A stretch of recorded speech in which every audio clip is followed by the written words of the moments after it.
¿ya? Y nosotros habíamos mencionado de que la hipoglicemia podíamos solucionarla ya bajo dos formas. Una de las formas era dándole glucosa al paciente, ya que puede ser una cucharada de glucosa o de azúcar mezclada en medio vaso de agua. Y si en caso el paciente no responde, cuando decimos no responde quiere decir de que el aspecto consciente del paciente no es factible en el paciente, no responde a las preguntas que nosotros le hacemos.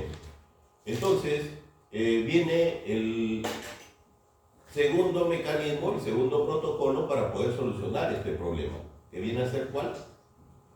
Suministrarle o administrarle ¿qué cosa? Una hormona que es hiperglicemiante. ¿Cuál es esa hormona hiperglicemiante? Porque hay una hormona que es hipoglicemiante y hay una hormona que sube la glucosa en sangre. Las dos son antagónicas, las dos se forman en el páncreas. ¿Cuál es? Ya, la insulina. A mi paciente hipoglicemiante no le voy a dar insulina. ¿Vale? Glucagón. El glucagón. Ya, el glucagón. De tal manera que hay que inyectarle al paciente el glucagón cuando se encuentra con hipoglicemia y eso es lo que va a recuperar la glucosa en el paciente. Entonces, vamos a ver ahora la otra emergencia que viene a ser cuando el paciente llega con hiperglicemia. ¿Ya? Actualmente existen aparatitos especiales que quizás ustedes ya los habrán manejado o ya los conocen, que vienen a ser los glucómetros. ¿Ya? Y el glucómetro es factible de que ustedes inmediatamente con una gotita de sangre puedan saber exactamente si el paciente está con hipoglicemia o está con hiperglicemia. Entonces, la hiperglicemia se va a valorar en dos aspectos. Uno que puede ser en ayunas, ya que se le llama la glucemia basal, ¿ya? Y el otro que viene a ser a cualquier hora del día. Los valores, según la Organización Mundial de la Salud, nos dice de que aquel paciente que tiene por encima de 126 miligramos por decilitro en ayunas de glucosa es un paciente con hiperglicemia. ¿Ya? Y al hablar de hiperglicemia, ¿qué cosa quiere decir? De que es un paciente diabético. ¿Ya? Es un paciente diabético. Y ojo, que hay otro término que ya se está aplicando, que viene a ser el síndrome metabólico. ¿Alguien me puede mencionar qué cosa es un síndrome metabólico o qué ha escuchado del síndrome metabólico? El síndrome metabólico dice que la punta del iceberg del síndrome metabólico, o sea, el principal síntoma que tiene que tener un paciente con síndrome metabólico viene a ser la hiperglicemia. ¿Ya? Entonces se considera un paciente con síndrome metabólico cuando va a tener las siguientes características. Una de las principales características del paciente con síndrome metabólico viene a ser la hiperglicemia. Lo primero, un paciente hiperglicémico. Segundo, aumento de la presión arterial, o sea, hipertensión arterial. Tercero, aumento de triglicéridos.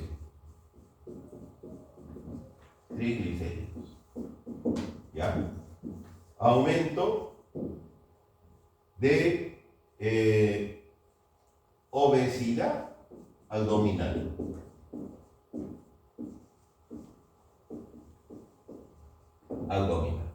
Entonces, nos dice que si de estas cuatro características el paciente tiene tres, ya que puede ser indistintamente, pero siempre va a tener esto, la hiperglicemia. Por eso decimos la punta del iceberg. Va a tener síndrome metabólico. Por ejemplo, si ustedes ven al doctor Chuna, dice, el doctor Chuna tiene obesidad abdominal, ¿no es cierto? Ya tiene esto. Pero lo que yo no tengo es la hiperglicemia. Puede que a lo mejor tenga positivo incremento de la presión arterial, obesidad abdominal, pero me falta uno para que yo tenga síndrome metabólico. ¿Qué cuál tiene que ser? La hiperglicemia.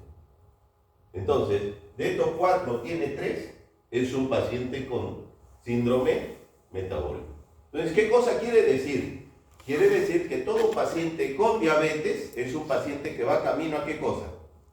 A ser un paciente con síndrome metabólico. ¿Ya? Entonces, cuando nosotros vemos la hiperglicemia, que es altamente frecuente, ¿ya? Nuestros pacientes llegan a veces a la consulta y nos dice, doctor, yo soy diabético. Y a veces nos limitamos y decimos, ¿y estás controlado? Es un paciente que muchas veces no toma los medicamentos, mucho más si es que es un varón, porque el varón es más descuidado para tomar sus medicamentos.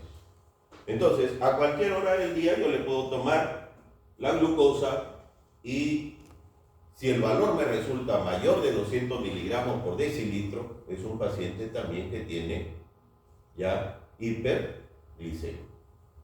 Y la pregunta es, ¿y cuáles son los valores normales de glicemia en ayunas? En ayunas, ¿cuáles serían los valores normales de glucosa?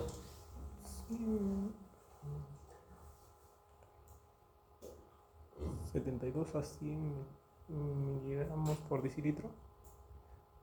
72 a 100. A 100, ya. Los valores que se consideran normales en ayunas es de 80 a 100 miligramos por decilitro. ¿Ya? Ustedes dirán, doctor, y de 100 a 125, ¿qué cosa es? Si un paciente tiene 120, ¿cómo lo voy a considerar? Si los valores son hasta 100 y los valores de hiperglicemia son de 126 para arriba. ¿Cómo se va a considerar? Un paciente prediabético. ¿Y cuándo limitamos eso? Porque es un paciente que con dieta, que con educación, lo podemos controlar, que puede volver otra vez a ser un paciente dentro del rango normal. Pero un paciente con más de 126, este paciente ya tiene que recibir su medicación.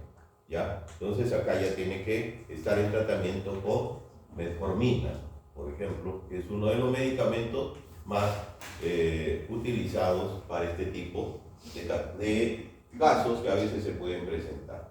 Existe, por ejemplo, vamos a suponer de que llega una paciente de 36 años que está gestando y tiene 3 meses de gestación. ¿Ya? Y ustedes, la paciente le dice, ¿sabe qué, doctora o doctor? Se me reseca la boca. Ustedes dicen, este es un síntoma de un paciente diabético. ¿Ya? Se te reseca la boca, está gestando, 3 meses de embarazo. ¿Puede tener diabetes esa gestante o no?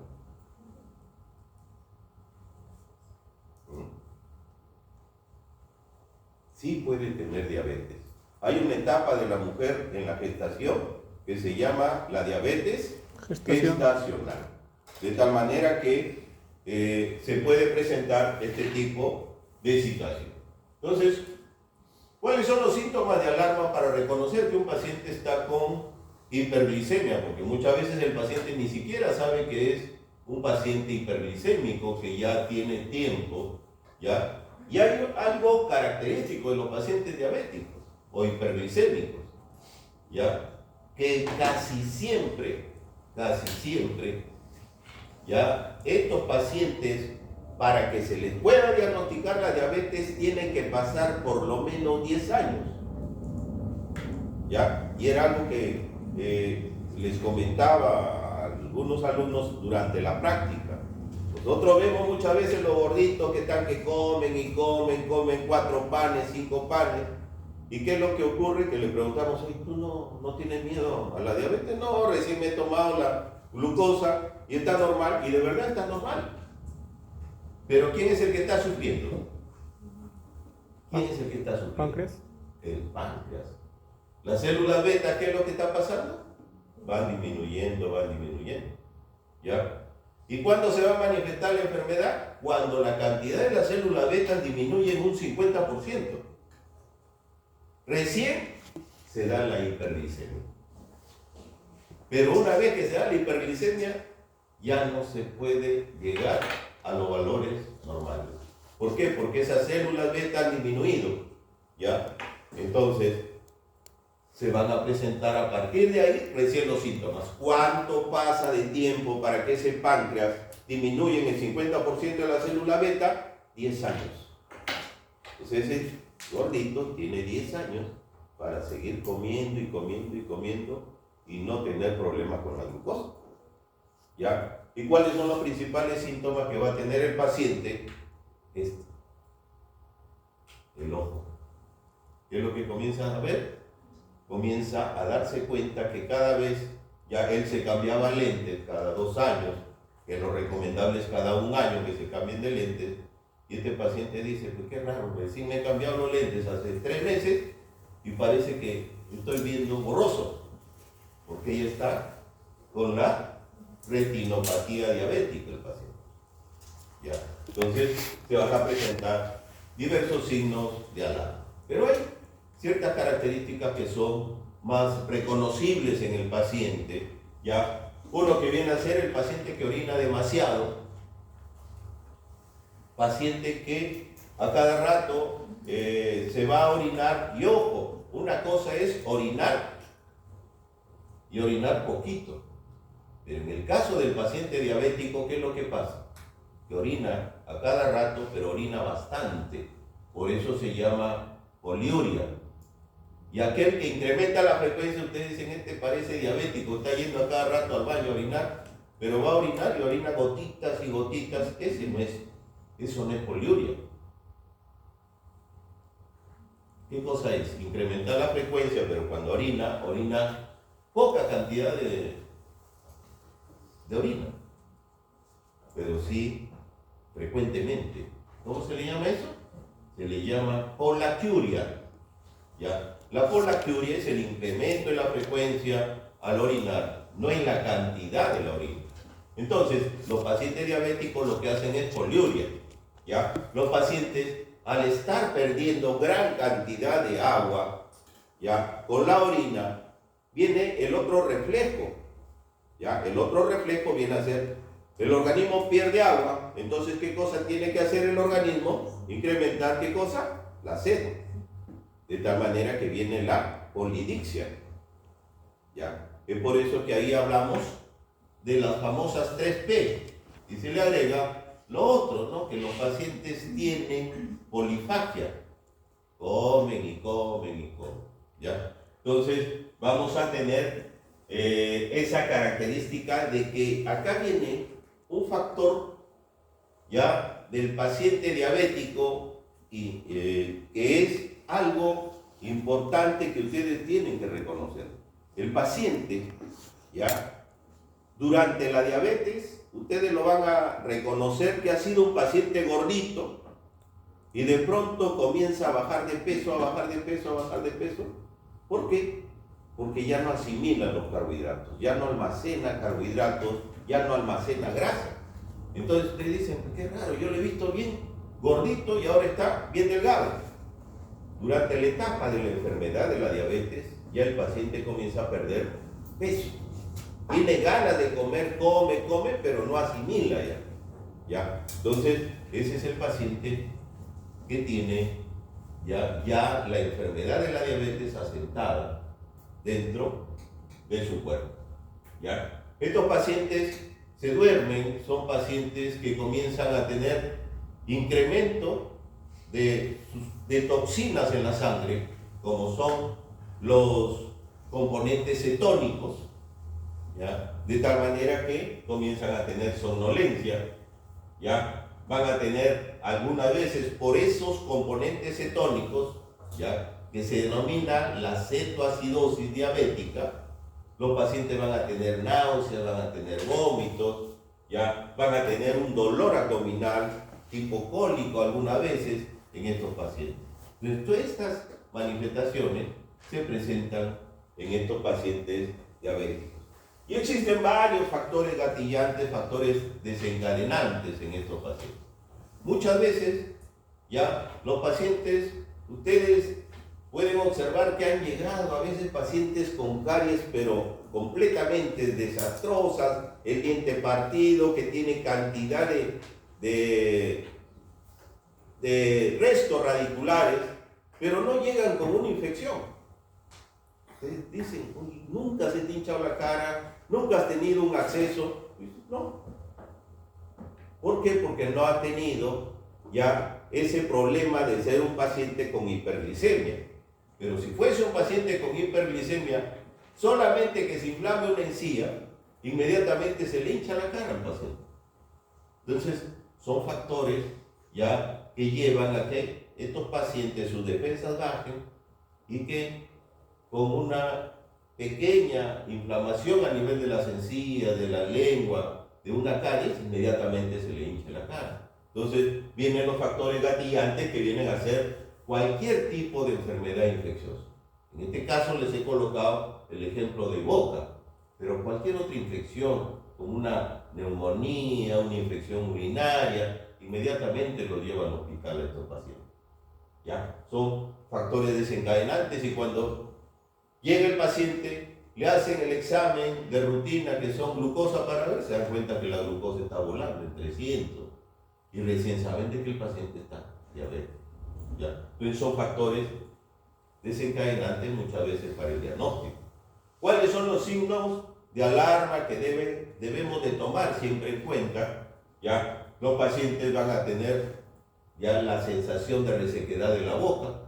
Ya en alguna oportunidad yo le preguntaba, todo paciente que llega y le dice, tengo una sensación de resequedad en la boca, el principal diagnóstico que ustedes tienen que pensar es que es un paciente diabético o que está empezando a hacer diabetes. ¿Ya? Si usted le toma la glucosa y sale que está dentro de lo normal, ¿cuál sería la segunda posibilidad? O la segunda causa por qué está reseca la boca. ¿Cuál es? ¿Cuál es la segunda posibilidad? Para que la boca esté seca. Hablando de sequedad.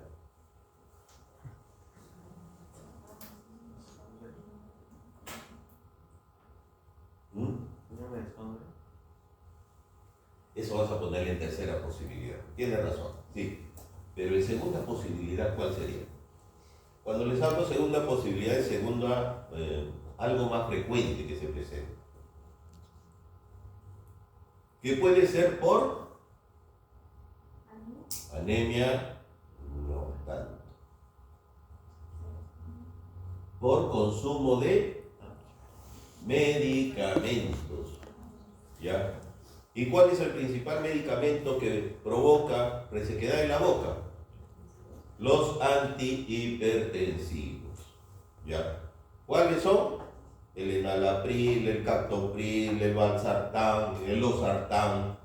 Todos esos medicamentos provocan resequedad de la boca. Segunda posibilidad. ¿Ya? Le descarta eso el paciente, le dice, no, le han medido la glucosa, le han preguntado si son pacientes que consumen estos medicamentos, dice, no, ahí sí nos vamos a la tercera posibilidad. ¿Y qué pregunta tengo que hacerle? No le voy a preguntar, ¿tiene síndrome de Sjögren? Aunque podría ser. Pero, ¿qué tendría que preguntarle? Perfecto. Si tiene resequedad ocular, bueno, una sensación de arenilla en el ojo, si se le reseque el ojo, si le arde el ojo, si le pica el ojito. Entonces, mucho más con la resequedad de la boca, ya puede ser un paciente con síndrome de Sjögren. ¿Ya? Y ojo que acá hay una pregunta que ustedes tienen siempre que saber. ¿Ya? Y que ya también en algún momento les he mencionado, todo paciente que tiene enfermedad autoinmune, ¿qué es lo que pasa? Tiene que sentarse a esperar que le viene la segunda enfermedad autoinmune. Y las enfermedades autoinmunes más frecuentes, ¿cuáles son? Artritis reumatoide, tiroiditis Hashimoto, esclerodermia, lupus eritematoso sistémico, ¿Y cuál es la segunda que siempre viene? El síndrome de Cobb. ¿Ya? Entonces, se van a presentar estas características. Entonces, este signo de alarma, dígame. ¿Sí? ¿Ya? Otro de los signos de alarma es de que estos pacientes muchas veces han sido pacientes que han estado orinando bastante y de pronto ya dicen, oye, qué bien raro que ahora ya más bien estoy orinando poquito. Entonces hay un cambio de poliuria a oliguria. ¿Ya? Otro de los signos de alarma en estos pacientes viene a ser la taquicardia. ¿Ya? Estos pacientes comienzan a hacer taquicardia muchas veces hasta 160 latidos por minuto. ¿Ya? La taquicardia en los pacientes diabéticos es bastante frecuente, ¿ya? Y que también es un signo de alarma. ¿Ya? No solamente hay un problema de frecuencia cardíaca, sino también de frecuencia respiratoria. Pueden llegar a tener frecuencias respiratorias hasta 25 respiraciones por minuto este tipo de pacientes. ¿Ya? Trastorno de conciencia muchas veces se encuentran cuando la hiperglicemia está bastante incrementada. Cuando está bastante incrementada estamos hablando de más de 300. ¿Ya? Ojo que generalmente cuando un paciente hace hiperglicemia de más de 400, ya se le tiene que tratar ¿con qué cosa? Con la insulina. ¿Ya? Entonces cuando un paciente hace hiperglicemia de 300 a 400, ya nosotros vamos a encontrar de que pueden tener problemas de conciencia estos pacientes.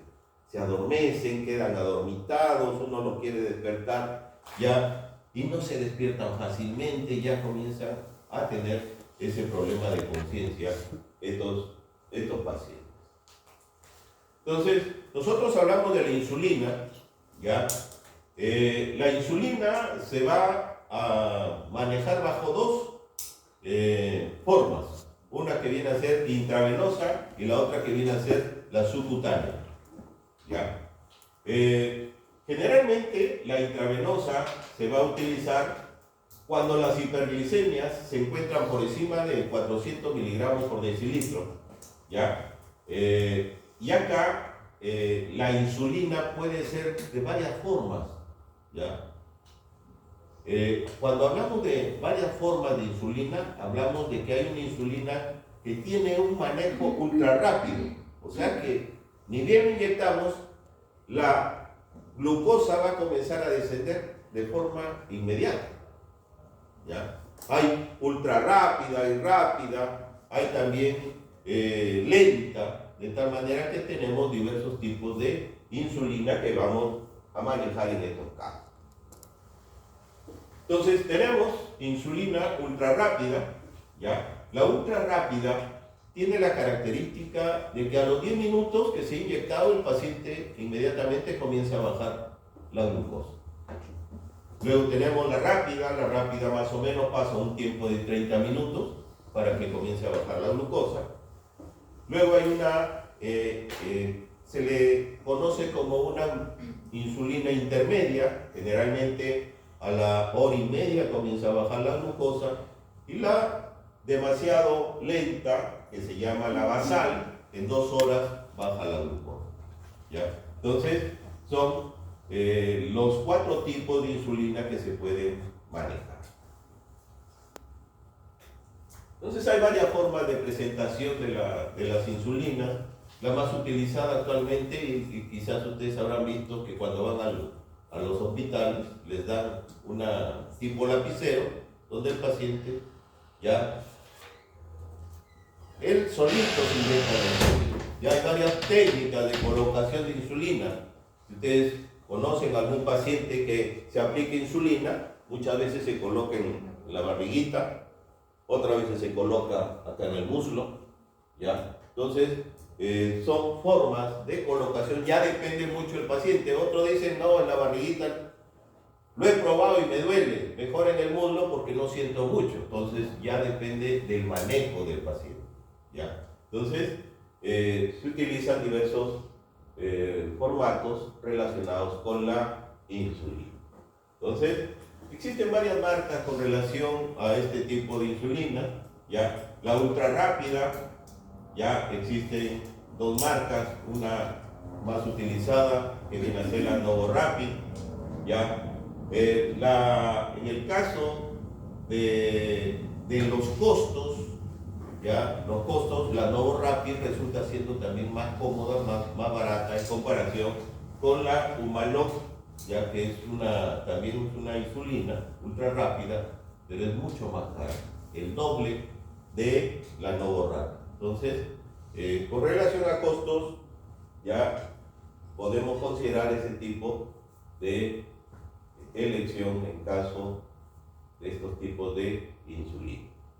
¿Cómo trabajar con relación a la insulina? Porque ustedes dirán, doctor, ¿y cómo? ¿Qué dosis le voy a dar o qué dosis se le da al paciente en relación a la insulina? Entonces, vamos acá con un ejemplo para que podamos saber qué cantidad de insulina se le tiene que aplicar a un paciente. Entonces, tenemos acá una mujer de 91 kilos, ¿ya? Bueno, esos datos de talla, de peso, nos va a determinar el índice de masa corporal, que para el ejemplo no nos sirve, ¿ya? Acá lo que nos va a servir es la cantidad de glucosa que tiene la paciente. ¿Cuánto tiene de glicemia la paciente? Tiene 427 miligramos por decilitro, ¿ya? Esa es la glicemia. Ya no tiene poliuria, polidipsia ni pérdida de peso, tiene cetonuria negativa, ya dentro de los exámenes que se han encontrado, ¿ya? ¿Cuál es el cálculo que se tiene que hacer para poder hallar la cantidad de insulina que se le da al paciente? La insulina se maneja bajo el término de unidades internacionales, ¿ya? Las unidades internacionales nos dicen que en todo paciente, en este caso la paciente es obesa, se va a dar entre 2 a 3 unidades por cada incremento de 50 miligramos por encima del objetivo, ¿ya? Ustedes cuando tienen un paciente, por ejemplo, en este caso de 427 miligramos por decilitro, que tiene exageradamente, ¿ya?, un incremento de glucosa, el objetivo no vayan a pensar que es llevarlo inmediatamente a que tenga entre 80 a 100, ¿ya? ¿Por qué? Porque va a ser bien difícil llevar a este paciente a ese rango. Entonces, el objetivo generalmente es bajarle la glucosa, pero no a los niveles normales. De tal manera que el objetivo generalmente en estos casos es bajarlo en un promedio de más o menos entre 175, 177, 178 más o menos, ¿ya? De tal manera que ese es más o menos a donde nosotros tenemos que reducir la glucosa en esta paciente.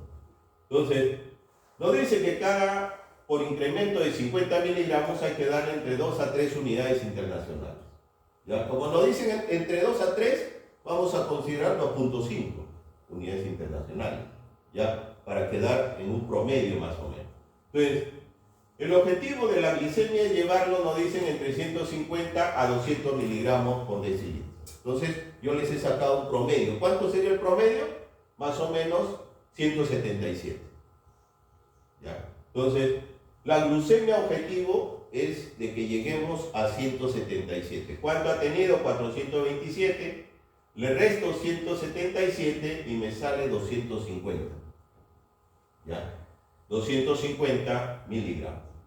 Pero nos dice de que por cada 50 miligramos, ¿ya?, yo tengo que darle, ¿cuántas unidades internacionales hemos quedado?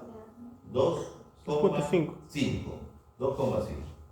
Entonces, si tenemos 250, ¿ya?, miligramos, entre 50, ¿cuántos incrementos han habido de 50? 5 incrementos. Entonces, la multiplicación va a ser 5 por ¿cuánto? Por 2,5. ¿Cuántas unidades vamos a tener que darle? Aproximadamente 12 unidades internacionales de insulina. Entonces, esta es la cantidad de insulina que se le da a un paciente que se encuentra con grado de obesidad, con hiperglicemia exagerada. Acuérdense, Si yo les digo y les pregunto, a ver, a un paciente que tiene 300 miligramos por decilitro de glucosa, ¿qué cantidad de insulina hay que darle?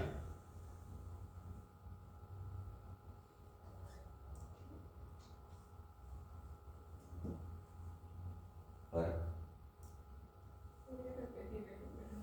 Si tengo un paciente con 300 miligramos por decilitro de glucosa, ¿qué cantidad de insulina hay que darle?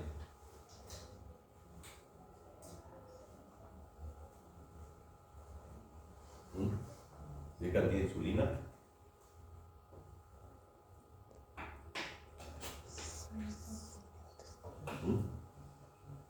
Castro. Castañeda.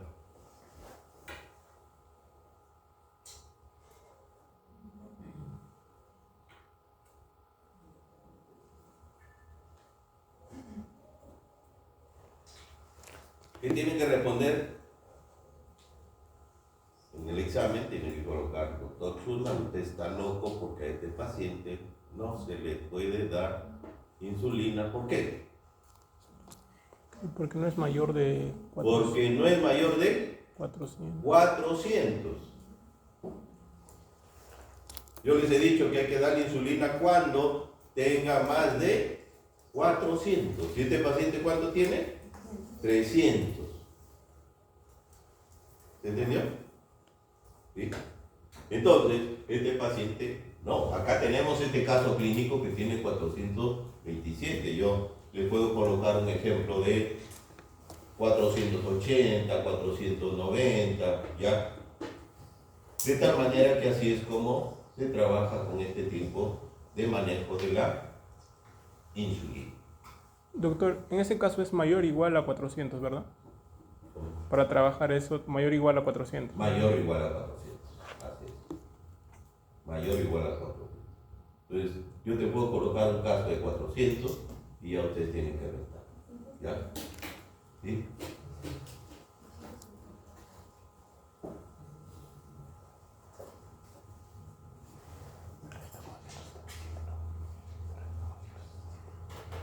Muy bien, nosotros encontramos muchas veces el término de, bueno, los americanos le dicen shock, nosotros los cholos le decimos ¿cómo? Choques, ¿ya? Choques. Y hay varios choques que a veces se pueden presentar, ojo, choques desde el punto de vista clínico, ¿ya? Uno de esos choques viene a ser el más conocido, el más frecuente, ¿cuál es? El choque hipovolémico. Cuando hay pérdida de sangre, ¿ya? Entonces, cuando nosotros decimos, cuando un paciente está con choque hipovolémico, ¿ya? Ustedes han sacado un dientecito y de pronto ha comenzado a salir sangre, ¿ya? Y ojo que está perdiendo sangre. Si está perdiendo sangre, le está dando hipovolemia. Pero ustedes lo ven al paciente que está normal, está pensando, está conversando. Entonces la pregunta es, cuando a nuestro paciente le da un choque hipovolémico, cuando comienza a sentir ya los síntomas por haber perdido sangre. Ustedes también se van y a veces han donado sangre y dicen que han donado una unidad de sangre. ¿Cuánto es el valor de una unidad de sangre? Porque ustedes les dicen, voy a donar una unidad de sangre. Y ustedes en su cabecita dicen, ya, yo voy a donar. ¿Y ustedes saben cuánto van a donar de sangre? ¿Cuánto? Una unidad de sangre es 1/4 de litro aproximadamente. Pero ustedes van a donar aproximadamente 250 mililitros de sangre. Esa es una unidad de sangre. Entonces, y ustedes donan ya una unidad de sangre, 250 mililitros. Y ya cuando han donado, hay personas que donan hasta 2 unidades, pero cuando se levantan, ya comienzan a tener los problemas del shock hipovolémico. Entonces, yo les pregunto, ¿cuándo creen ustedes qué cantidad de sangre debemos de perder para que empecemos a tener el shock o choque hipovolémico. 2 o 3 unidades. 2 o 3 unidades. Ya, 2 o 3. 3, 3. aseguro. Ya. Ojo que si lo planteamos en base a unidades, no todos nosotros tenemos la misma cantidad de sangre, ¿no? Preferible plantearlo bajo el porcentaje, la cantidad de sangre que nosotros tenemos. ¿Ya? Entonces, dentro del porcentaje tenemos el 10%. Nos dice que todo paciente comienza a tener ya los síntomas del choque hipovolémico cuando ha perdido más del 10% del volumen de sangre. ¿Ya? Entonces, ahí más o menos está lo que su compañero más o menos nos refiere. ¿Ya? ¿Qué cantidad de sangre tiene? Cortabrazo. ¿Qué cantidad de sangre tienes?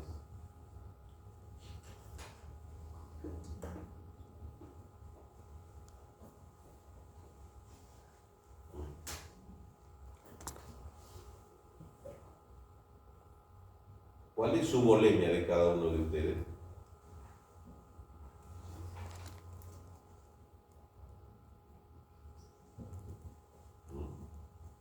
Jara, ¿tu volemia?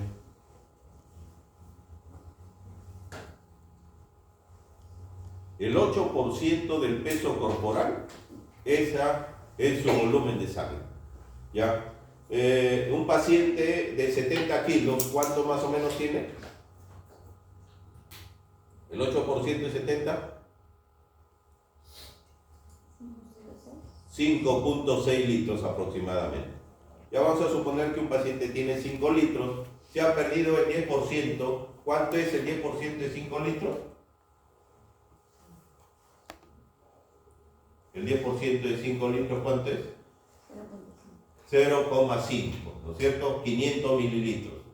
¿Ya? Entonces, cuando ya, y hemos dicho 250 mililitros cada unidad de sangre, ¿ya? Ahí más o menos son 2 unidades de sangre. Entonces, después de las 2 unidades ya el paciente siente la pegada y comienza a tener los síntomas del choque hipovolémico. Entonces, primer choque que se conoce es el choque hipovolémico. Segundo choque que se conoce viene a ser el shock anafiláctico.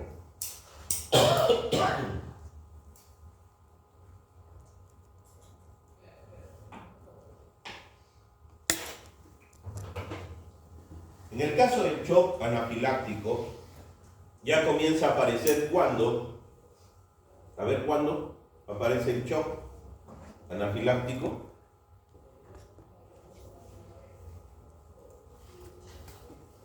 ¿Alguien de acá es asmático? ¿Nadie? ¿Cuándo aparece el shock? ¿Alguien de acá es alérgico a algo? Nadie. ¿Ya? Entonces, el shock anafiláctico viene a ser una reacción de hipersensibilidad de tipo 1. ¿Ya? ¿Ya? Y eso aparece cuando los pacientes son alérgicos a determinada sustancia. Por ejemplo, hay pacientes que son alérgicos al chocolate, hay pacientes que son alérgicos a los mariscos, hay pacientes que son alérgicos a los antibióticos, hay pacientes que son alérgicos a los detergentes, a las picaduras. Muchas veces ustedes se han dado cuenta de que a uno le ha picado una abeja y con la justa se le hizo una pápula, ¿ya? Pero viene el hermanito de este paciente, le pica también una abeja y cuando acuerdan no puede respirar, ya todo el brazo se le enroncha y usted dice, pero es una abejita. ¿Cómo él le ha picado y no le pasó nada? Y el hermano se enronchaba. Por eso se llaman reacciones de hipersensibilidad. Una respuesta exagerada a lo que normalmente no debería de responder de esa forma, porque su cuerpo está hecho de esa forma. Entonces ese paciente lo vuelve a picar otra abeja y es probable que ya se quede sin respiración ese paciente. Entonces, esas son reacciones de hipersensibilidad que se presentan en el shock anafiláctico. ¿Ya? Otro de los shocks que se presentan también vienen a ser el shock cardiogénico. El shock cardiogénico está relacionado con obstrucciones a nivel de los grandes vasos. ¿Ya? Por ejemplo, cuando hay obstrucciones a nivel de las venas de las extremidades inferiores, ¿cómo se llama esa obstrucción? Frecuente a nivel de las venas de las extremidades inferiores, acá, ojo, las obstrucciones, no las dilataciones. Porque en esas dilataciones, si algo se ha dilatado, entonces acá se van a crear obstrucciones. Los trombos, ¿ya? Los trombos son las obstrucciones. Entonces, cuando hay obstrucciones a nivel de los grandes vasos, ¿ya? Que son los trombos, ¿qué es lo que va a pasar? Que la sangre no va a llegar en buena cantidad al corazón, el corazón va a sufrir y ahí es cuando viene el shock cardiogénico. Entonces, tenemos que son los tres tipos de shock más frecuentes que hay. Actualmente se está considerando un shock, ¿ya? Cuando las hormonas disminuyen o cuando las hormonas se incrementan, ¿ya? Que se consideran como un shock endocrino, ¿ya? Que también ya se pueden observar en estos casos, ¿ya?